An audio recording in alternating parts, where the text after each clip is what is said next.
चलो अब मैं आपको शॉर्ट में बताता हूँ कि मैथमेटिक्स मैंने आपको कैसे पढ़ाना, मतलब कैसे मैंने मैथमेटिक्स पढ़ाना स्टार्ट किया। ठीक है, शॉर्ट में 5 मिनट में आपको समझाता हूँ।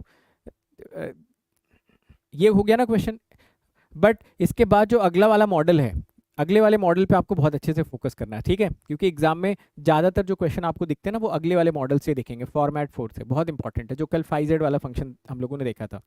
तो जब मैंने अपना टीचिंग कैरियर स्टार्ट किया था ना, तो मैं उस टाइम पे सोचता था कि मैं सिर्फ और सिर्फ ईएमएफटी पढ़ाऊंगा, क्योंकि मुझे ऐसा लगता था कि ईएमएफटी ना काफ़ी टफ सब्जेक्ट है। जो लोग अदर ब्रांचेस के हैं, वो उसका फुल फॉर्म बता देता हूँ मैं। इलेक्ट्रोमैग्नेटिक फील्ड थ्योरी है ना, जो आप लोगों ने शायद 12वीं में इलेक्ट्रोस्टैटिक्स मैग्नेटोस्टैटिक्स वगैरह पढ़ा होगा ना, उसी का काफ़ी एडवांस वर्जन ईएमएफटी। तो मैं सोचता था कि ये बहुत डिफिकल्ट सब्जेक्ट है, और उस टाइम पे बच्चे थोड़ा सा भागते थे से एमएफटी से, उनको अच्छा नहीं लगता था एमएफटी, या उतने अच्छे तरीके से समझ नहीं पाते थे। तो मैं सोचता था कि मैं सिर्फ और सिर्फ एमएफटी का टीचर बनूंगा और एमएफटी पढ़ाऊंगा और इसी में पूरी की पूरी रिसर्च करूंगा। ठीक है, तो मैंने क्या किया कि मैं रेलवेज में था। 2015 की बात है, ठीक है, दिसंबर 2015 में मैं रेलवेज में था। तो 2016 के आसपास, जुलाई के आसपास मेरी दिल्ली में ट्रेनिंग चल रही थी। ठीक है, 2016 जुलाई के आसपास मेरी दिल्ली में ट्रेनिंग चल रही थी। दिल्ली में कभी आप जब दिल्ली रेलवे स्टेशन पे जाते हो ना, तो उसी के पीछे एक पूरा का पूरा हेड ऑफिस होता है, जहाँ पे हम लोगों की ट्रेनिंग चलती थी, जहाँ पे ऑन फील्ड ट्रेनिंग हम लोगों की होती थी। तो मैंने ऐसे एक दिन रात में मैं बैठा हुआ था, और मैंने फेसबुक पे ऐसे ही डाल दिया कि मेरी 2014 में, वही जो आप लोगों को बताता हूँ, 98 रैंक 25th रैंक थी। और मैं इस बैकग्राउंड से आया हूँ। एक प्राइवेट कॉलेज से मैंने बीटेक किया था, उसके बाद मैंने ये एग्ज़ाम्स क्लियर किए। और अगर किसी को मुझसे ईएमएफटी पढ़ना है तो वो आ सकता है मुझसे ईएमएफटी पढ़ने के लिए। ठीक है, और मुझे उस टाइम पे कुछ नहीं पता था, मुझे उस टाइम पे कुछ नहीं पता था कि मैं कैसे पढ़ाऊंगा उनको। ना मेरे पास कोई क्लासरूम था, ना कुछ था, कुछ भी नहीं था उस टाइम पे मेरे पास, समझ गए। और मैं लाडू सराय में अपने एक फ्रेंड के यहाँ पे रहता था, क्योंकि दिल्ली में जब मैं आया तो मेरा एक जूनियर रहता था एक्चुअली, तो मैं उसके उसके साथ ही रहता था लाडू सराय में। मेरे ख्याल से आप में से अगर कोई दिल्ली से होगा तो जानता होगा लाडू सराय से। तो मैंने ऐसे फेसबुक पे डाल दिया, तो मेरे पास इनबॉक्स में ना 5 बच्चों के मैसेज आ गए कि सर हमको आपसे ईएमएफटी पढ़ना है। 5 बच्चों का मेरे पास मैसेज आ गया। अब मुझे लगा कि किसी का रिप्लाई नहीं आएगा, मैंने तो ऐसे मजाक में डाल दिया था। 5 बच्चों का मेरे पास आ गया कि सर हमको ईएमएफटी आपसे पढ़ना है। तो मैंने इन 5 बच्चों को कॉल किया, इनसे पूछा कि हाँ क्या। तो मैंने बोला कि ठीक है, तुम मेरे रूम पे आ जाना, मैं अपने रूम पे तुम लोगों को ईएमएफटी पढ़ा दूंगा। उसी टाइम पे क्या हुआ, ये जो मेरा पोस्ट था ईएमएफटी वाला, मेरे ख्याल से अंकित सर ने भी शायद उस टाइम पे ये पोस्ट देखा होगा, या उनको किसी ने बताया होगा। तो क्रिएट्रिक्स से उस टाइम पे मुझे कॉल आ गया कि सर आप ईएमएफटी पढ़ाते हो, हमें भी ईएमएफटी के टीचर चाहिए, आप आ जाइए यहाँ पर, आप पढ़ा दीजिए। मैंने कहा चलो ठीक है, मैं पढ़ा देता हूँ। तो जब मैं वहाँ पे पहुँचा तो मैंने पूछा कि आपके पास कितने बच्चे हैं क्रिएट्रिक्स में जो ईएमएफटी पढ़ना चाहते हैं। तो उन्होंने बोला कि हमारे पास तो इलेक्ट्रिकल के बच्चे हैं, हम आपसे से चाहते हैं कि आप ईसी का ईएमएफटी पढ़ाएं। तो मैंने पूछा आपके पास कितने बच्चे हैं। तो उन्होंने बोला कि हमारे पास 0 बच्चे हैं। वो उस टाइम पे क्रिएट्रिक्स का वो पहला ही साल था, तो ईसी का कोई बच्चा नहीं था। तो मैंने बोला कि अच्छा आपके पास 0 बच्चे हैं, मेरे पास 5 स्टूडेंट हैं, तो क्या मैं इन 5 बच्चों को यहाँ पे पढ़ा सकता हूँ। तो उन्होंने बोला कि हाँ ठीक है, आप इन 5 बच्चों को पढ़ाइए यहाँ पे। तो ये जो 5 बच्चे थे, इनको मैंने सबसे पहले ईएमएफटी पढ़ाया, और ये 5 बच्चे आज भी मुझसे टच में हैं। ठीक है, मेरे ख्याल से 8 साल से ज़्यादा हो गए इस बात को, बट ये 5 के 5 बच्चे आज भी मुझसे टच में, जो मेरा सबसे पहला बैच था। तो जब मैंने इनको पढ़ाया ना, तो इन लोगों ने मुझे काफ़ी कॉन्फिडेंस दिया, बोला सर आपने तो इतना अच्छा ईएमएफटी पढ़ाया, आपसे अच्छा तो कोई पढ़ा ही नहीं सकता है, आप सर और भी सब्जेक्ट हमको पढ़ाइए। तो मैंने पूछा अगला सब्जेक्ट कौन सा पढ़ोगे। तो इन्होंने बोला सर अगला सब्जेक्ट आप हमको कम्युनिकेशन पढ़ा दीजिए। तो मैंने इन लोगों को कम्युनिकेशन भी पढ़ा दिया। ठीक है, इन्हीं 5 बच्चों को, और कोई बच्चे थे नहीं। फिर जब इन्होंने कम्युनिकेशन पढ़ा तो उन्होंने बोला सर कम्युनिकेशन भी बहुत अच्छे समझ में आ गया, ऐसा किसी ने नहीं पढ़ाया, आप और कौन कौन सा सब्जेक्ट पढ़ा सकते हो। तो अब बाकी जो सब्जेक्ट्स थे वो तो इलेक्ट्रिकल के साथ कॉमन में थे, जैसे कि सिग्नल हो गया, डिजिटल हो गया, या जैसे कंट्रोल हो गया। तो उस टाइम पे फिर सिग्नल डिजिटल कंट्रोल भी मैं पढ़ाने लग गया, सिग्नल डिजिटल कंट्रोल भी लोग पढ़ने लग गए, फीडबैक अच्छा आने लग गया, तो भी मैं पढ़ाने लगा। फिर एक बार क्या हुआ, 2-3 साल के बाद क्रिएट्रिक्स में ही मैथमेटिक्स का बैच लॉन्च हो गया था। ठीक है, मैथमेटिक्स का बैच लॉन्च हो गया था, मैथ्स उस समय कोई टीचर पढ़ाते थे। तो अ, कल बैच स्टार्ट होने वाला था। एक दिन पहले मैथमेटिक्स के टीचर ने बोला कि मेरा शायद कहीं कहीं पर और कमिटमेंट है, या मैं मैथमेटिक्स शायद नहीं पढ़ाने आ पाऊंगा। और उस टाइम पे क्या हो गया कि बैच लॉन्च हो चुका था मैथमेटिक्स का। तो मेरे पास कॉल आता है कि सर क्या आप मैथमेटिक्स पढ़ा सकते हो क्या। और आप यकीन मानिए, मैं क्योंकि जनरली इंजीनियरिंग सर्विसेज की प्रिपरेशन करता था, तो मैथमेटिक्स से मैं टच में नहीं था, कॉलेज में भी मैंने कभी मैथमेटिक्स नहीं पढ़ा हुआ था, और मैथमेटिक्स से मेरा दूर दूर तक कोई नाता नहीं था। हाँ, टेक्निकल सब्जेक्ट्स में अच्छी कमांड हो चुकी थी, पढ़ाने लगा था। अब रात में मेरे पास कॉल आता है कि सुबह आपको मैथमेटिक्स पढ़ाना, और आप यकीन करो कि उस बैच में 400 बच्चे थे, समझ गए, 400 बच्चे।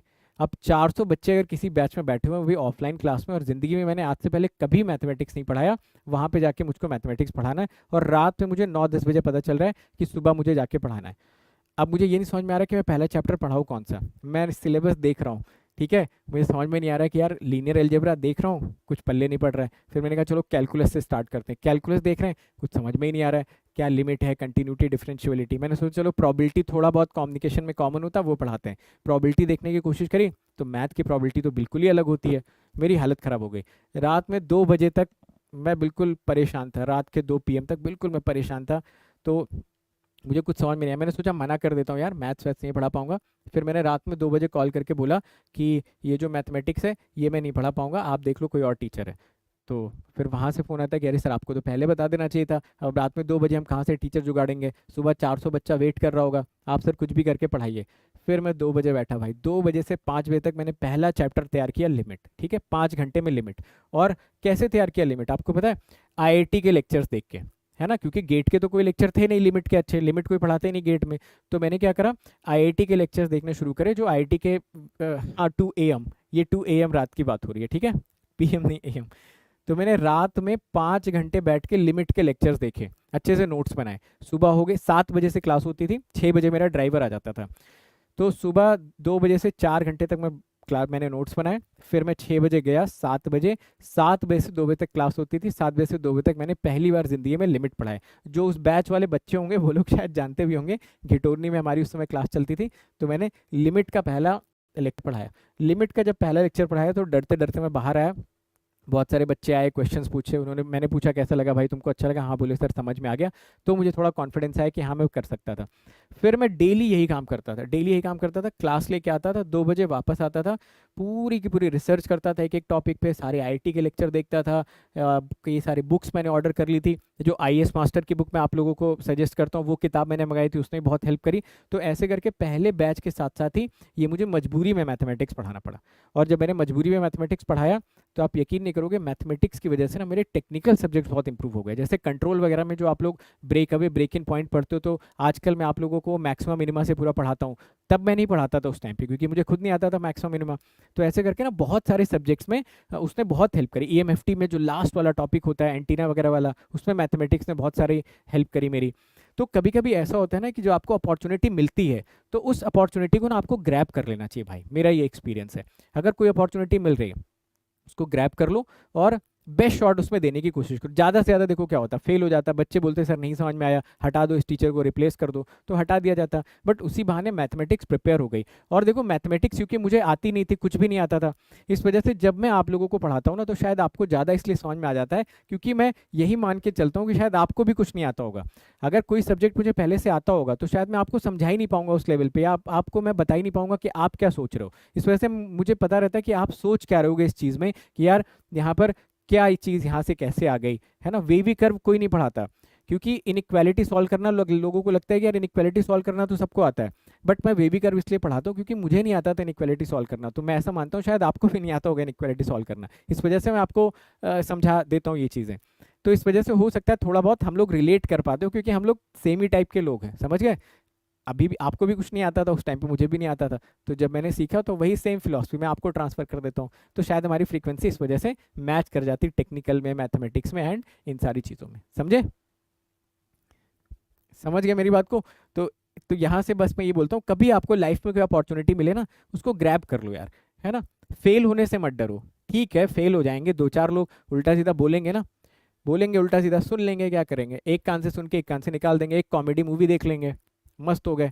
तो कभी इस बात से मत डरो कि फेल हो गए तो कोई क्या बोलेगा, बोलेगा अरे भाई ये तो ये करने गया था नहीं कर पाया, कोई बात नहीं, जो होगा देखा जाएगा। एक कान से सुनो, एक कान से निकाल दो, इसीलिए भगवान ने 2 कान दिए, चाहते तो एक दे सकते थे ना, ठीक है। दूसरी इंपॉर्टेंट चीज़ ये होती है कि दूसरी इंपॉर्टेंट चीज़ ये होती है कि जब भी आप कोई भी चीज़ करना चाहते हो, समझ गए, जैसे कि आपने शुरुआत कर दी किसी भी चीज़ की, तो फिर ना उसको अंजाम तक भी लेके जाओ। शुरुआत करना इंपॉर्टेंट नहीं, अब मैं मैथमेटिक्स आधा पढ़ा के आधा छोड़ देता ना, तो उसका यार कोई सेंस नहीं बनता, फिर वो पूरा ही करना होता है। तो अगर आपने कुछ जिम्मा उठा लिया है तो पूरा खत्म कर डालो उसको, ठीक है। ओके, चलो मॉडल 4 पे आ जाए हम लोग।